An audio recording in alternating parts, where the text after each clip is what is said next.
an academic discipline that looks at ethics and political philosophy and moral questions, or purely rational, legalistic, or not legalistic, but logical questions, things like that. Philosophy anciently was, number one, it was a way of life, and rather than a system of thought, that you tended to join schools of philosophy. They were often dogmatic, and they were often highly speculative. We tend to say, well, philosophy is rational, religion is based on faith. The reality is philosophy was just as irrational or transrational. I wouldn't say irrational. There were all sorts of transrational elements in philosophy, and ancient philosophy tended to be highly speculative. And it included things we would call today science, but you'd call cosmological philosophy or something like that. Now, anciently, there were lots of different philosophical schools, and the most important one for esotericism is Platonism and Pythagoreanism. And Plato, in part, is an outgrowth, or he's linked in with Pythagoreanism to some degree. So, the Platonic Academy, the Academy was a little garden where Plato taught. Aristotle's was much more scientific. You'd call it natural philosophy. Plato's was more into supernatural philosophy. But Plato's fundamental questions were what is the good life and what is the good state, or good city, he would actually say. Those were the two questions he was trying to answer. But in the process, he did lots of speculative speculations about the nature of God and stuff like that. Then there were other groups as well. We don't need to worry about them all, because for practical purposes of esotericism, it was Plato and subsequent interpretations of Plato that were the most important. All right? Now, philosophy was intermixed with religion. There's nothing you could say is pure philosophy in ancient societies. Possibly Lucretius's On the Nature of Things, but even that deals with questions we would term as religion. Now, philosophical texts survive much more frequently than religious texts from antiquity, because the pagan religious texts the Christians and Jews didn't like, but the philosophical texts they did like.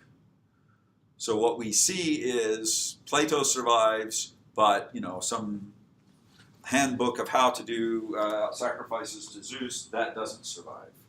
And it's not because what was important anciently, it's because what subsequent people found interesting and worth copying.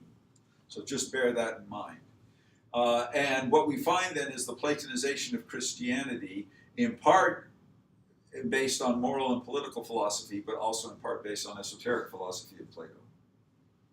As I said, Plato is mainly interested in moral and political questions, but there's a lot of esotericism behind the scenes in that. And notice Plato is an elitist. What does Plato think of democracy? Yeah, he just thinks it's a stupid idea because people are stupid. Right. People are stupid and people are corrupt, and if you give them power, they will be stupid and corrupt. Which may be actually right. But he thought the wisest man should be the king, which meant Plato should be the king. I mean, that's what he was really saying. Anyway, it was elitist. Only the wealthy and educated could get involved with this. What it tended to do was supplement or replace religion for the elites. So the common guys, they just went and offered sacrifice and things like that, but the philosophers tried to fill the gaps left in the Greek religion. And what we're talking about here is that Greek religion doesn't talk about what is the good life, what is a moral life. Greek gods were jerks. Greek gods were gods because they were powerful, not because they were good. Plato believed God is God because he is good. Okay? And that's a major shift in thought patterns. We tend to assume, God should be good. But it's just as reasonable that God might be an insane tyrant who loves to torture his creations, right? So if it's all-powerful being who created things, could be evil in theory. So the idea that God is good derives from the Bible and from Plato, and then, if you look at the New Testament, you'll see God is love, more than being God is good. But anciently, God was God. The gods were gods because they were powerful. Okay? So philosophy provides the moral life for people. Now, most of the books of ancient philosophers are completely lost. What they survive in is fragments quoted by later handbooks. Diogenes Laertos is one of the most famous of these handbooks, but there are several other ones that basically they tell the lives of the philosophers, so they're little biographical sketches intermixed with a bunch of their teachings. And so most of the philosophical texts have not survived. Now, Athens and Alexandria were the two most important centers of philosophical study geographically. The Athenian center tended to be more kind of interested in the moral and political questions. The Alexandrian center tended to be more interested in the esoteric questions. Now, by the 6th century AD, both of these schools were closed in the West, and philosophy survived among the churchmen, that is, the educated elites. Basically, you don't find any medieval philosopher who's not a cleric of some sort, monk, priest, teaches at the university where the theologians are trained or whatever. It's not really until the Renaissance that you begin to see non-clerical philosophy reborn. So that also changes the names of, or the types of things that they're interested in. Now, we've already talked about philosophy as containing theology, which are speculations about the nature of God and creation and so forth, moral philosophy about the good life, and political philosophy about the good society. Those were the things they were interested in. Most ancient philosophy was interested in the good life. What should you do to live a good life? That was the big thing that they were interested in. Plato liked political philosophy. He was probably more interested in that, but nobody paid any attention to him. So, it was pointless because real political life was about power, politics, and money and bribery and things like that. But basically the strongest won. Whereas Plato said the wisest should win. That never was the case. It was the strongest who won. Occasionally the strong were wise, but that was not a necessity. Okay, Platonism then begins as a elitist study and kind of communal group of rich aristocrats. Partly they were sent to study philosophy because they wanted their kids to behave themselves as opposed to being drunken debauchers. And so they'd send them off to philosophy school, and sometimes it worked, sometimes it didn't work. This starts to change with Middle Platonism. So there's three phases: ancient Platonism or early Platonism, Middle Platonism, and Neoplatonism. Ancient Platonism is what Plato taught and as taught to the Greek elites in the early Hellenistic age. By the 1st century, however, there are some changes going on. One is the dogmatic philosophy. So Plato is about questioning things and debating and trying to find out what is true and what's not true and what's good and what's not good. By the Middle Platonists, they have created a doctrine, a Platonic doctrine, and it's dogmatic. That is, this is the truth that Plato taught. And it's systematic. They took things out of Plato and tried to fit them together. Now, there's a problem with Plato, and in fact with lots of ancient thinkers, is that they change their minds throughout time. So there's contradictions within Plato that they had to kind of work around. They are also become philosophical monists. We've explained what that means, right? And you can see that in the Hermetica. There's one real God. The other gods that people worship are in fact demons and lesser spirits. But the one true God is pure mind, pure good. Okay? Question? Yes? When you talk about Platonism, are you also talking about Socrates and what Plato wrote about Socrates, or just his own? Well, yes. The question is how much of Socrates we find in Plato is really Socrates. Right, yeah. Huge debate about that.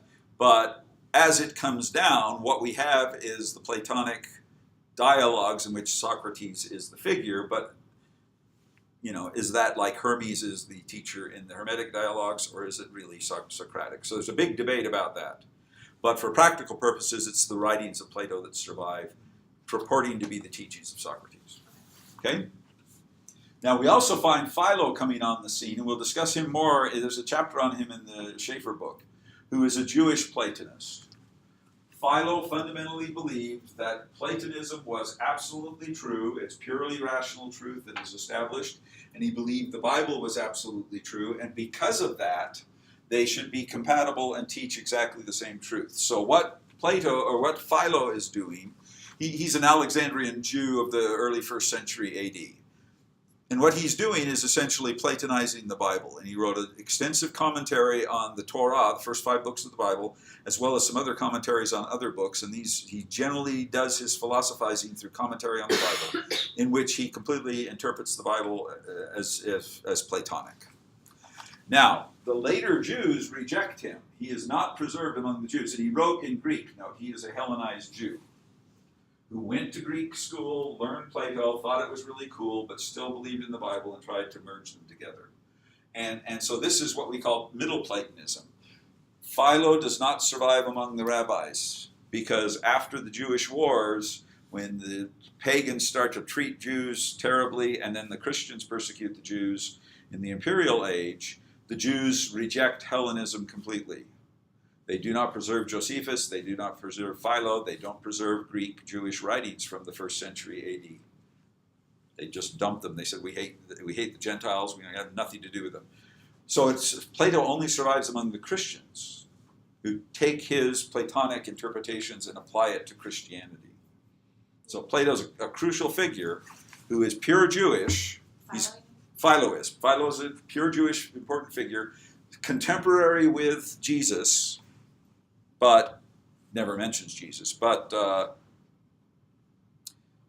is important among the Christians. He is one of the mechanisms by which Christian philosophy passes, Platonic philosophy passes into Christianity. Is Philo still pretty ignored among Jewish? Well, they'll study him as a scholarly work, but he does not inform Orthodox Judaism to any extent. Does that make sense? Yeah. So all contemporary Jewish scholars think Philo is a very interesting and important figure, but none of these guys are secular Jews. They're not Platonists or Philoists or anything like that. Now, what becomes really crucial and important for later esotericism is Neoplatonism. So you have phase 1, ancient Platonism, the age of Plato and his first few generations, down to maybe 100 or 150 BC. Then you have Middle Platonism, which is about 3 centuries, 2nd century BC to 2nd century AD. And then you have Neoplatonism, which is the 3rd century through the 6th centuries AD, after which Neoplatonism gets merged in with Christianity, Judaism, and Islam. It is a fundamental set of assumptions that gets applied to all the different philosophies and all the different religions and all the different esotericisms subsequent to Neoplatonism. Its importance and significance cannot be overemphasized. Lots of modern New Age ideas are Neoplatonic, even though they've never heard of Plotinus or Iamblichus or all these other Neoplatonists. Now, what this was then was a mystical, esoteric interpretation of Plato. Whereas Philo is doing a Platonic interpretation of the Bible, Plotinus, the founder of this movement, is doing an esoteric interpretation of Plato mixed in with Hellenistic mysticism. And what you find is a lot of esoteric ideas that you have with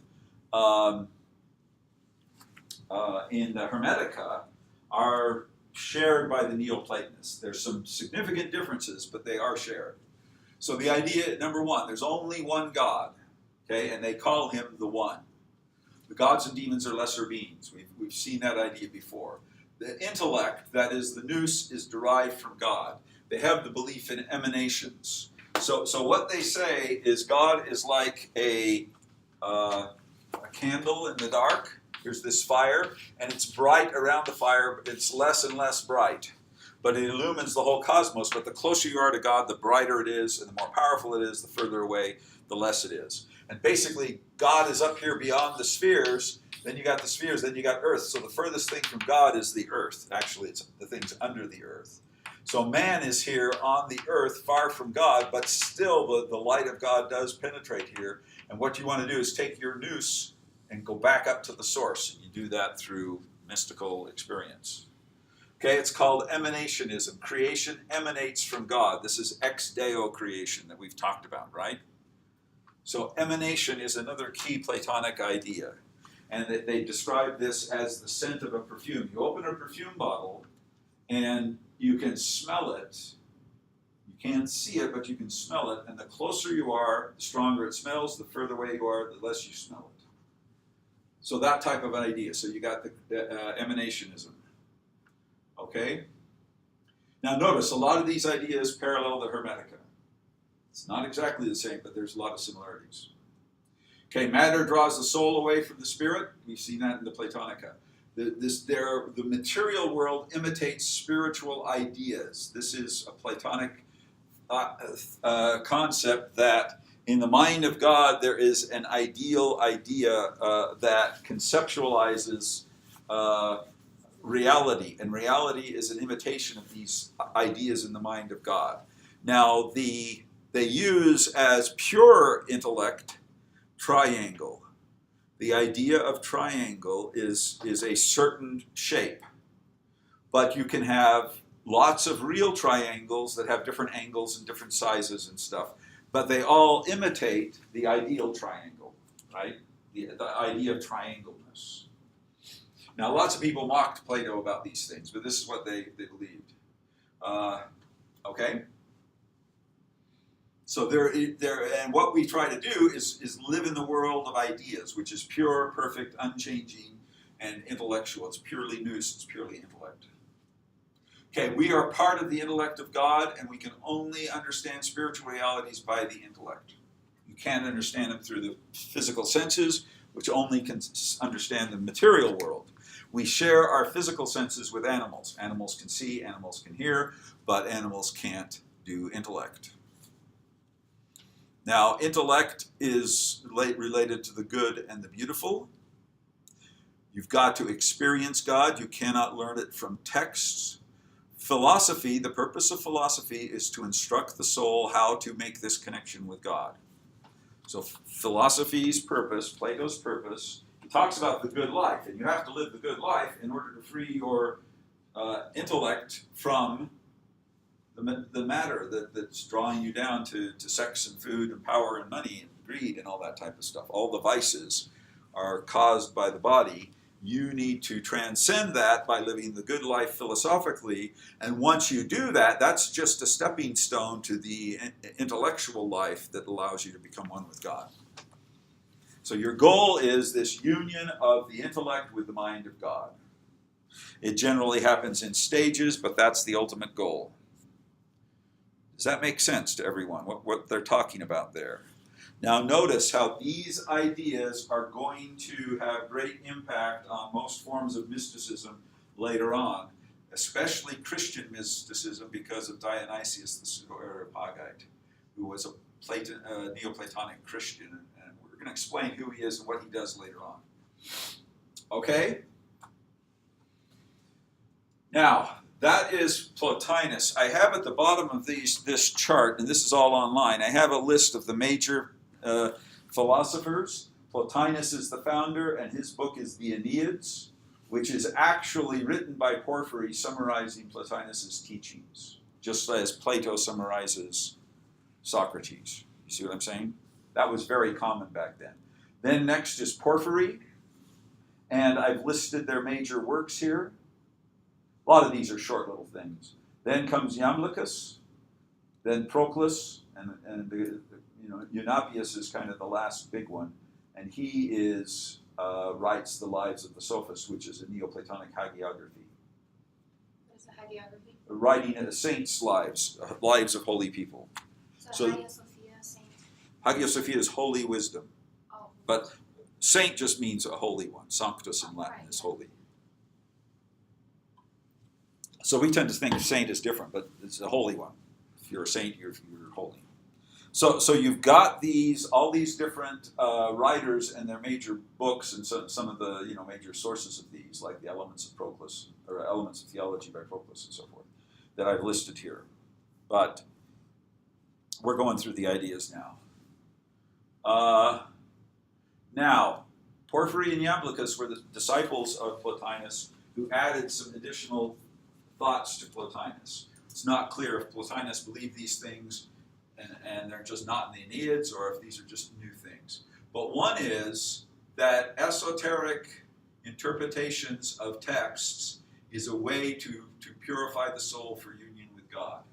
Now, specifically, they use pagan oracles, and specifically the Chaldean oracles. This is a collection of oracles, oracles meaning prophecies of some sort. So it's like Isaiah as a collection of prophecies. They had pagan books like this, collections of pagan oracles. The Chaldean oracles and the Sibylline oracles are the most famous ones that survive. Most of them don't survive. Okay? So what the Neoplatonists do is, number one, they esoterically interpret Plato, and number two, they esoterically interpret the oracles. Now, they had a big problem. We're going to talk about this when we get to theurgy. The pagan religion as it was practiced was a bunch of blood sacrifices to the gods, right? And that's what you do. You go to the temple and you offer a sacrifice, you chop it up, you eat it, you burn it. And, it's a blood sacrifice. Well, that has, if God is pure mind, what the heck does he want a blood sacrifice for, right? That's the furthest thing from his mind. So they had to try to rationalize these blood sacrifices, which in the Bronze Age, of course God wants part of our meat, right? I mean, this is obvious. Yeah, we give part of the meat to God because God gets his share. We give part of the plunder we get from the enemy to God because God gets his share, just, of all this stuff. So it made perfect sense to a Bronze Age Homeric Greek. It didn't make any sense to Plotinus. So what they do is come up with the concept of theurgy, which basically is that the purpose of the rituals is not to honor God and give God something that he needs or wants. It is to transform the mind, to purify the giver. The rituals are for the initiates, not for God. Whereas the old Greeks would have said, if we don't give a sacrifice to Zeus, he'll blight the crops. The new guys would say, we give a sacrifice to Zeus because it helps purify our soul. You see what I mean? So it's a radical transformation of the purpose of blood sacrifice. And this is called theurgy. It means the work of God. And Chaldean oracles reflect this, but this is basically esoteric contemplation of the art, ritual, texts, etc. of paganism. They are highly allegorical. They don't take anything at face value. Everything has a secret meaning to it.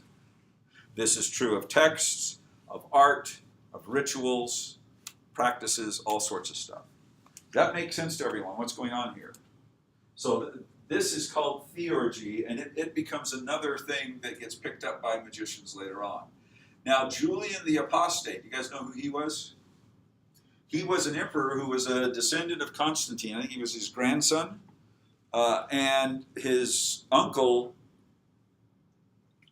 who was one of Constantine's sons, seized the throne, or was emperor after Constantine died, and he murdered Constantine's father because he thought Constantine was Julian's father was a threat to his throne. So he murders Julian's father, and he's Julian's uncle. He then, because Julian's just a young kid, he's 12 or something, he sends him off to Athens to be schooled to be educated. There he learned Plato from some of these Neoplatonists and secretly converts to Neoplatonism. He was raised a Christian, but his basic response was, my uncle's a Christian, my grandpa was a Christian, they murdered everybody in their family, this Christianity is bogus nonsense. So he converts to paganism, and when he becomes emperor, he publicly says, yes, I'm a pagan now, and tries to restore the old cults. And he is a Neoplatonist. He is trying to establish a universal Neoplatonic religion and set of rituals all through the church. However, he dies in battle after ruling just a couple of years, and the Christians take over the empire again, and it fails. But a lot of this Neoplatonism centers around what you could call Julian's Neoplatonic revival in the Roman Empire. He becomes emperor in his 30s. If he'd ruled for 30 years, it's possible he could have repaganized the empire, because it had only been Christianized for 30 or 40 years by the time he comes to the throne, from Constantine till Julian. Now, these Neoplatonic schools, basically after Plotinus, Most interpreters of Plato are Neoplatonic. Now, modern scholars say that Plotinus and his followers get it all wrong. You know, they're just misinterpreting, misrepresenting Plato. They thought that they understood the true inner meaning of Plato. But whatever is true in that regard, the Neoplatonic interpretation of Plato has been dominant ever since this and is manifest in lots of different ways in Judaism, Christianity, and Islam, and in modern New Age movements. Like I say, many of them don't know who Plotinus is, but they're highly influenced by Neoplatonic ideas. The school continued to be taught in a pagan form until in Athens and Alexandria until the 6th century, when they closed the academies, and the Neoplatonic pagans fled to Persia and continued for another generation or two in some Persian universities. Basically, the Persians were Zoroastrians, but they welcomed anybody that the Byzantines didn't like. Do you know who the Byzantines are? They are the Eastern Christian Roman Empire. So if the emperor didn't like them, the Shah said, come on in, you know. And so they do survive a couple generations, long enough for their ideas to be translated into Syriac and then on into Arabic. Syriac being Christian Aramaic, right? Okay. You find influences of this in lots of different ways, and we will discuss these throughout the semester, so, you know, we don't need to worry about them now. But Augustine was partly Neoplatonic. It's really quite amazing to read Augustine's Confessions and his City of God. And he talks about the Platonists all the time in there. By Platonists, he means Neoplatonists. That's what it was by the time he was talking about it. And he says they've almost arrived at the understanding of God. He disagrees with a couple things they say, but basically says they've got it too. They're right. So by Augustine's time, the greatest theologian of the age could say Neoplatonism and Christianity are compatible. Okay, that's really significant if you think about it for the future of Catholic theology, because Augustine is the founder of Catholic theology, and he is a Neoplatonist with a couple of issues that he disagrees with them on. And his concept of God is thoroughly Neoplatonic. God is pure mind, okay? I mean, Augustine may not say it that way, but that's, you know, the essence of what he's talking about. Okay, we won't go through each of these guys, but here's a list of the major Neoplatonic philosophers and their works. And then here's a bibliography. These are the Platonic, some of the most important esoteric texts within Plato himself. This is a collection of Neoplatonic readings from the different Neoplatonists. And this is the most important one. This is the translation of the Aeneids by Plotinus. This was kind of the founding document. And then here, below that, are a bunch of, secondary sources on the matter. Okay? Questions on that? Have you read all the stuff that you show us usually? No. Well, you probably read a lot of it. I've read some of it. That's great. I know, it's much easier to buy a book than it is to read it. Let me just put it that way. Now, we've also got a little bit more on theurgy. What have we got left? 20 minutes? Theurgy means divine work. Liturgy means work of the people. And our term, liturgia, is what temple sacrifices are translated into the Greek New Testament, or Greek Old Testament and the New Testament. But what it comes to is Christian ritual, and this theurgy means divine work. And it was a term developed by Neoplatonists, actually it existed before, but applied by Neoplatonists to their concept of the ritual, the pagan rituals that they did. They had to figure out a way to make these make sense to them, as we discussed. Now, it's defined, Proclus, who is one of the leading Neoplatonists, defines theurgy as a power higher than human wisdom, embracing the blessings of divination. So it is a power, divination is foretelling the future or foretelling the will of God. The purifying powers of initiation, this is the rituals initiation we're going to discuss more later, but it's the idea that you go through a intellectual and ritual transformation to become an initiate as a beginner, he who initiates. The initiation is that which begins you on your spiritual path. And the operations of divine possession, that is to say, the power of God, the nous fills you, and you speak in the name of God, act in the name of God, and things like that. So what they're talking about is the power of God manifests through rituals which initiate, that is, transform the believer and give him divination, knowledge of the will of God, and divine possession. We would say, in Christian terms, you're filled with the Holy Ghost or something like that.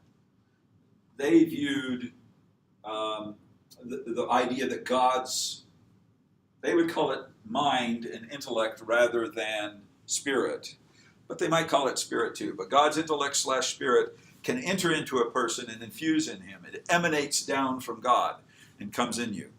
Okay? So that's kind of the concept of what they're talking about. Basically, they tried to harmonize old pagan rituals and sacrifices with their esoteric philosophy. The basic methodology is allegory. They interpret everything as allegorical. So why does God want these blood sacrifices and rituals? And basically, the idea was they transform us. But they also, if you do them, bring God's presence down. You invoke God, and invocation is a very important concept in esotericism. What does it mean to invoke? Isn't it like to call in the name of? Yeah, it means vocare is to call, and invocare is to call in. So to invoke means to call somebody into you or down to you, into your presence.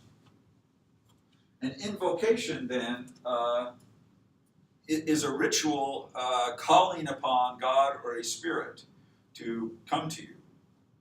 Now, when we do the invocation at church, we are asking God to be present, right? God bless us, God, have your spirit be with us, that type of thing. So it has the same meaning in a Christian sense. But for the Neoplatonist, invocation was calling God to be with you through the sacrifices.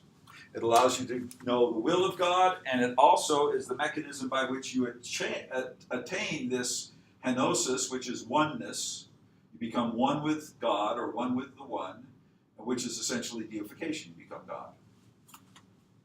Now, what they specifically talk about are contemplation, which is intense visualization, intense focused attention, chanting, prayer, deeply reading the text, all those types of things. Animating statues. This is an interesting thing. The statues of the gods are thought to be, by the Christians and Jews, to just be rocks or wood or whatever that have nothing in them. The Neoplatonists said, no, the power of God, the nous, can be inside wood and stone just as it can be inside a person. And so God's real presence can be in a statue of him just as it is in a person. So yeah, it's stone, but you're flesh. Why do you think God can be in you and not be in this stone? So basically these statues become alive. I mean, this is what they're talking about.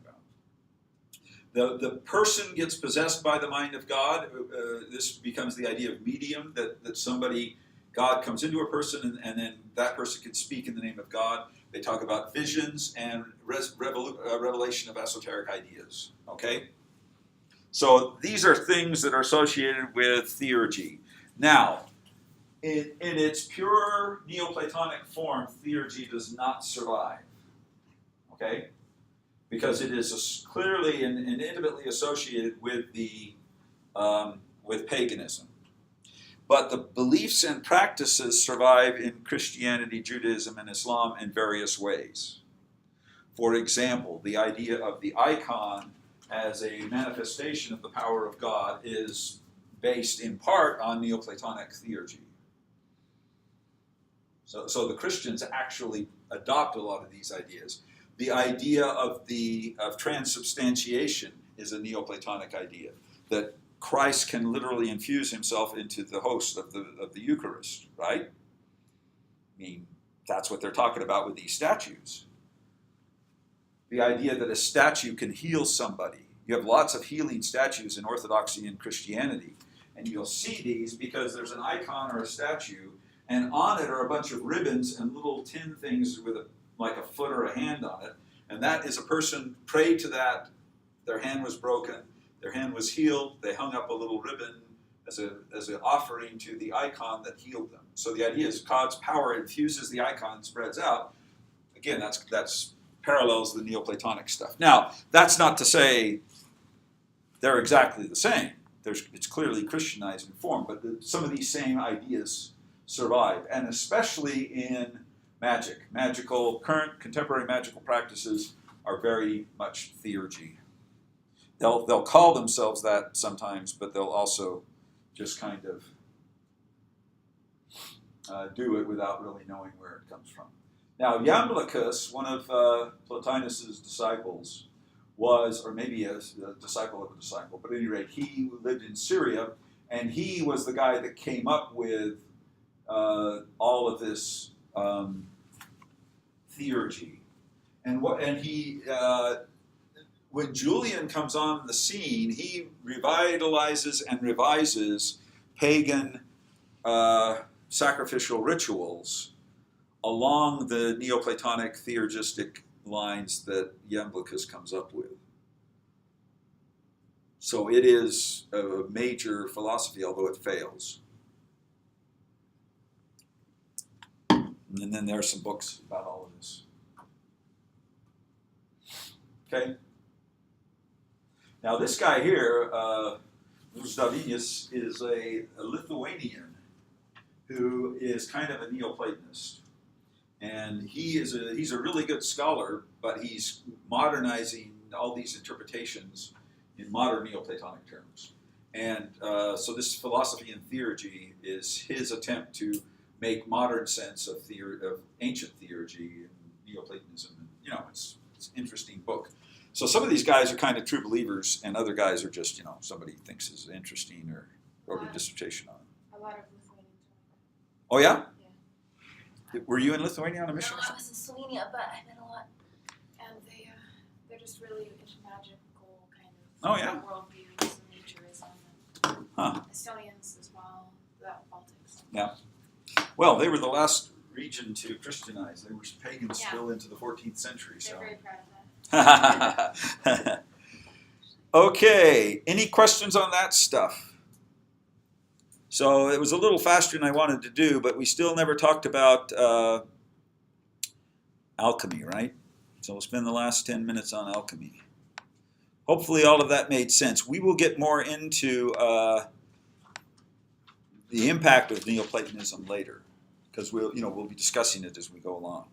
In fact, in the reading for Monday from Schaeffer, he talks about how scholars have been interpreting mysticism Neoplatonically, and that's a mistake because pre-Neoplatonic mysticism can't be Neoplatonic, right? Even though it's interpreted that way by modern scholars. So anyway, now what's astrology? No, it was alchemy we didn't talk about, right? We did talk about astrology. So alchemy is basically ancient chemistry. It derives from the Greek term chemia, which just means chemistry, and it becomes alchemia in Arabic, which then gets transported into Latin with the al in front of it, but it's chemistry. It is based on the assumption that everything is composed of the four elements, earth, air, fire, and water, and that there are other, which is essentially solid, liquid, gas, and energy. In terms, we would say states of matter. They called them elements. And then you got heat, cold, dry, and wet. You could start making a chart. If something is earth and wet, it's mud. If something is heat and water, or heat and air, it's hot gas or whatever. Okay, so everything is composed of different combinations of these elements, which then get combined into other elements and into other elements. But it all breaks down into these things. And this is basically. It's actually a fairly widespread idea, not just European and Middle Eastern, but I believe it derives from Aristotle. Aristotle, in his Physica, talks about the four-element theory, which was pretty widespread at his time. Okay, the second idea of alchemy is the idea of sympathy. And sympathia means feeling together. You have sympathy for someone, you feel their pain or something like that. What it is talking about is that in nature, there is harmony and resonance in nature between all sorts of different things. Okay? Places, metal, objects, music, symbols, times, astronomy, plants, colors, gems, everything. So, for example, each of the planets has a sympathy with a particular metal. So the sun is gold, moon is silver, Mercury is mercury or quicksilver, and so forth. So they have these big charts or people have made big charts of correspondences between all these things. Now, some of the reasons they talk about this is, for example, that when you pour water out, it flows it together, okay? So there's some force or sympathy drawing it together. The same thing with quicksilver or mercury. Quicksilver is just the older name for mercury, right? Mercury, it's one of the metals that is in liquid form at normal Earth temperatures. So they found that endlessly fascinating. Another example would be magnetism. Okay, they understood what a magnet was, and they found there's an attraction. You can hold a magnet up to something, and you feel it pull. Another thing is the moon pulling the waters. All these things indicated sympathy. And when you mix certain things together, they have good results. When you mix other things together, they have bad results. So the things that have a good result when you mix together are sympathetic. They fit together, and the things that have a bad result are unsympathetic, or have less sympathy. Now, this is associated with the idea of correspondences, that things that are sympathetic correspond to each other. They interlock. The other thing I forgot to note was that they would find that when you have a lyre and you pluck a certain string, it'll make a different string on a different lyre vibrate a little bit. I don't know if you know how that works, but the sound waves hit it in a certain way and make the same note on a different string vibrate. And so they thought, wow, this is really cool. It's just magic, right? You pluck one string and the other string has sympathy and harmony with it. Okay? Now, next principle is transmutation of matter. This is the idea that any element can be transformed into another element by adding stuff to it or taking away stuff to it. It often involves burning in some way. For example, you can transfer fire or as a solid wood into ash. You can melt metals and you can recombine them into different metals. So the idea here is that by doing the proper activity, be it using fire or freezing or whatever, you can transmute matters. Now, in practical terms, this worked. You add tin and copper together and you get bronze, and it's different. You can't tell what is copper and what is bronze, or what is copper and what is tin. It's completely fused, but it's an entirely different metal with a different color and different characteristics. So it clearly works, right? Now, they extended this far beyond things that we would pragmatically say they were right about, but that would be an example of their belief in transmutation of matter. Also note that when you burn something, it transforms that from matter into spirit or air, right? That's smoke. So that's pretty cool, right? I mean, you're changing a solid to a gas. Now, they work the same thing with chemicals. Chemicals, as we understand them, have certain characteristics, but they would say anything's a chemical that, is a powder or a liquid. And some of these were herbs, so a lot of herbalism in alchemy. And some of it are what we would call chemicals like sulfur. Okay? And it's really cool that certain dust burns, right? Like incense or sulfur will burn. You can burn it up. You get ordinary dirt, it doesn't burn, right? Throw it on the fire, it puts out the fire. Throw sulfur on the fire, it flames. Same thing with incense. And it creates, changes it from, sulfur to a gas. You can smell it, right? It changes the smell of things. Likewise with perfumes, you can extract the scent of a rose, put it in a liquid, and then smell it somewhere else. All these things were viewed as alchemical. Now we today understand the chemistry of all these things quite differently, but they had a worldview that tried to explain what was going on. So a lot of what alchemy is practical chemical experimentation. What happens when you mix this and heat this and put water in this? What's going to happen? Sometimes you blow up and die, and sometimes you survive. It just depends. The last thing we were going to talk about today, we still have a little bit more on this, so we'll pick up like 5 more minutes of alchemy next time, and then we'll move on to Judaism, is the Philosopher's Stone. This is believed to be the quintessence, which means the 5th element. So there were 4 elements, but the 5th element is that element from which the 4 derive. So there was really originally only 1 element, the quintessence, the 5th element. We use this term quintessence to mean the very core, essential being, right? The quintessence was there, it gets transformed into the 4 elements, and then they get transformed into other stuff. So you get this multiplication of different materials by these different combinations of things. So the search for the quintessence, which they called the Philosopher's Stone, was something that can transform all other elements into anything else. And this was the idea that you can transform lead into gold, or base metals into gold, which is commonly associated with alchemy. It's because if you have the quintessence and mix it with lead in the right way, it'll change anything into anything. And that quintessence also works on human beings. It can heal them, and it can give them immortality, or at least long life. Just as it can change lead to gold, it can change a sick person to a well person, or a ordinary person to an immortal person, and things like that. So this search for this ultimate element was also a big deal. It not so much in ancient philosophy as in medieval philosophy. This Philosopher's Stone picks up in medieval philosophy. Okay, a little bit more on alchemy next time, and then we will move on to Judaism. See you on Monday.